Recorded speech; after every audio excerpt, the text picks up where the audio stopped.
Assalamualaikum warahmatullahi wabarakatuh. Perkenalkan, nama saya Mulyadi Sulwamu dengan NIM 1420120020R dari kelas KPN 20A. Saya mahasiswa Prodi S1 Keperawatan dari Sekolah Tinggi Ilmu Kesehatan Nusantara Kupang. Di video ini saya akan menjelaskan tentang globalisasi dan perspektif transkultural diversity dalam masyarakat. Nah, di video ini dibuat untuk memenuhi nilai tugas mata kuliah Transkultural Keperawatan 2. Keperawatan transkultural dan globalisasi dalam layanan kesehatan. Globalisasi menyebabkan masyarakat hidup dalam suasana multikultural yang disebabkan karena migrasi antar daerah dan negara menjadi lebih mudah. Keperawatan transkultural menjadi komponen utama dalam kesehatan dan menjadi konstituen penting dari keperawatan yang mengharapkan para perawat kompeten secara budaya dalam praktik sehari-hari. Perawat yang kompeten dalam budaya memiliki pengetahuan tentang budaya lain dan terampil dalam mengidentifikasi pola-pola budaya tertentu sehingga dirumuskan rencana perawatan yang akan membantu memenuhi tujuan yang telah ditetapkan untuk kesehatan pasien. Dengan berbagai kemajuan tersebut, mobilitas penduduk dunia semakin meningkat dan informasi tentang berbagai hal di dunia dengan cepat mengglobal. Perubahan tersebut membawa dampak terjadinya perubahan budaya pada penduduk dunia. Penduduk dari kelompok sosiokultural yang berbeda akan mempunyai perbedaan budaya, kepercayaan, tata nilai, dan gaya hidup. Beberapa faktor tersebut secara bermakna akan mempengaruhi cara individu merespon terhadap masalah keperawatan, terhadap pemberi pelayanan keperawatan, dan terhadap keperawatan itu sendiri.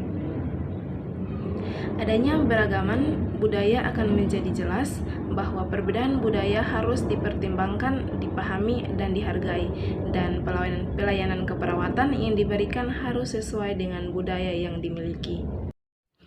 Tindakan dan keputusan yang diambil terdiri dari yang pertama, mempertahankan asuhan budaya mengacu pada tindakan dan keputusan profesional yang dapat membantu pasien meningkatkan dan mempertahankan status kesehatannya. Mempertahankan budaya dilakukan bila budaya pasien tidak bertentangan dengan kesehatan.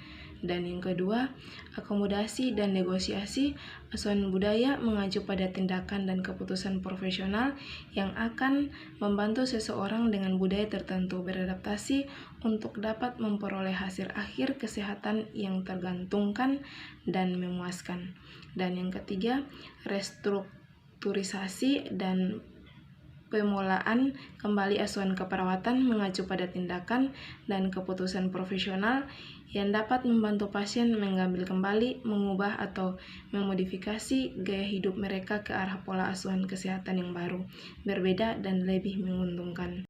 Konsep dan prinsip dalam teori keperawatan transkultural.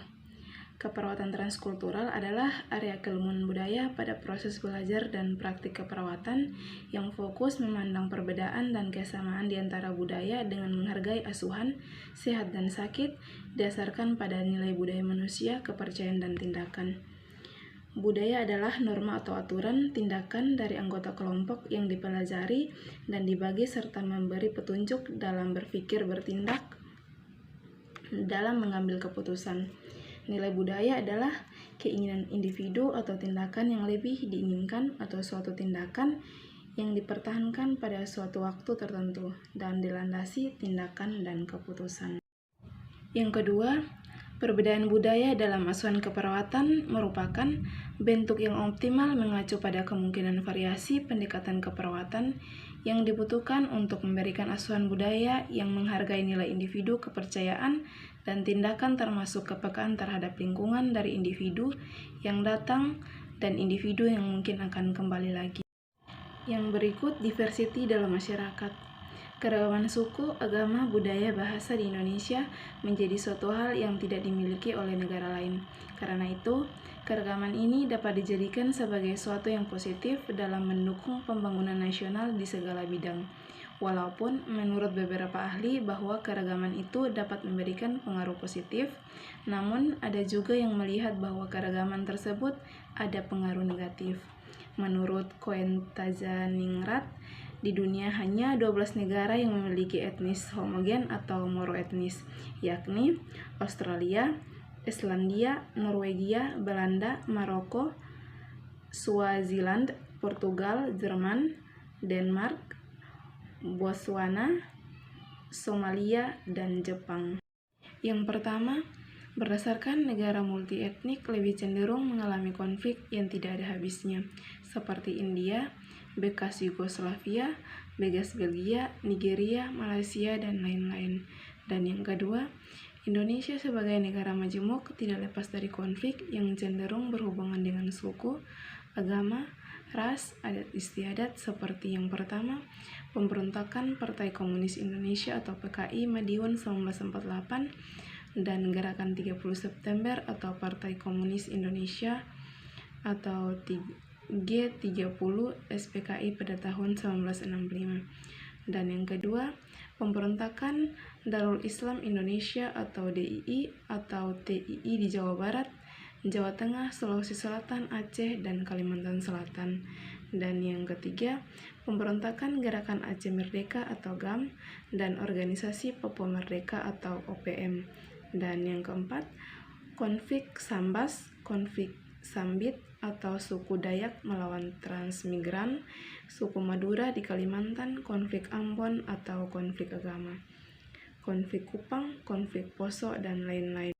Yang berikut alternatif pemecahan masalah yang timbul dalam masyarakat multikultural. Integrasi sosial dalam masyarakat multikultural. Menurut Abdul Shabu, integrasi sosial adalah menghubungkan individu dengan individu yang lainnya sehingga terbentuk menjadi masyarakat.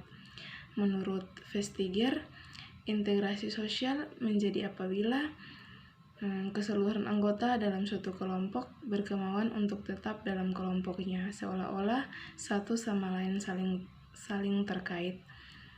Menurut Sir John Soekanto, integrasi penggabungan adalah pengendalian terhadap konflik dan penyimpangan dalam suatu sistem sosial, membuat suatu keseluruhan dari unsur-unsur tertentu. Bentuk integrasi dalam kehidupan masyarakat multikultural menurut Sir John Soekanto menyebutkan yang pertama, integrasi internal, yakni proses integrasi dengan cara menyatukan anggota-anggota dalam satu kelompok. Yang kedua, integrasi eksternal, yaitu proses integrasi dengan cara menyatukan berbagai macam kelompok ke dalam suatu kelompok yang lebih besar atau suatu masyarakat, misalnya organisasi kecil ke organisasi besar. Yang ketiga, integrasi vertikal, yaitu proses integrasi dengan cara melakukan pengendalian tunggal terhadap beraneka ragam individu atau kelompok-kelompok yang memiliki perbedaan-perbedaan. Dan yang keempat, integrasi horizontal, yaitu proses integrasi dengan cara melakukan pengendalian tunggal terhadap beraneka ragam individu atau kelompok yang memiliki persamaan-persamaan, misalnya kelompok pelajar dan kelompok seni. Yang berikut integrasi instrumental dan ideologis. Yang pertama, integrasi instrumental, yaitu integrasi yang tampak secara visual dari adanya ikatan-ikatan sosial diantaranya individu-individu di dalamnya masyarakat. Yang kedua, integrasi ideologis, yaitu integrasi yang terbentuk karena adanya ikatan spiritual atau ideologis yang kuat dan mendasar melalui proses alamiah tanpa adanya suatu ikatan tertentu. Yang berikut integrasi aspek fisik, psikis, hubungan sosial, dan proses. Yang pertama, aspek fisik dilihat dari aspek fisik atau wadahnya. Integrasi sosial bisa berbentuk organisasi atau paguyuban. Yang kedua, aspek psikis ditandai dengan adanya kesadaran diri dari setiap orang yang menyatukan diri dalam suatu wadah tertentu, sehingga mereka menjadi bagian yang utuh, merasa memiliki dan mempunyai tanggung jawab dalam kehidupan bersama. Yang ketiga, aspek hubungan sosial. Integrasi sosial bukan hanya ditandai dari intensitas dalam berkomunikasi, tetapi intensitas dalam bekerja sama dan bergotong royong untuk memecahkan masalah-masalah guna memenuhi kebutuhan bersama. Dan yang keempat, aspek proses. Integrasi sosial tidak dapat menjadi seketika tetapi melalui proses panjang dan rumit karena membutuhkan waktu dan prosedur tertentu.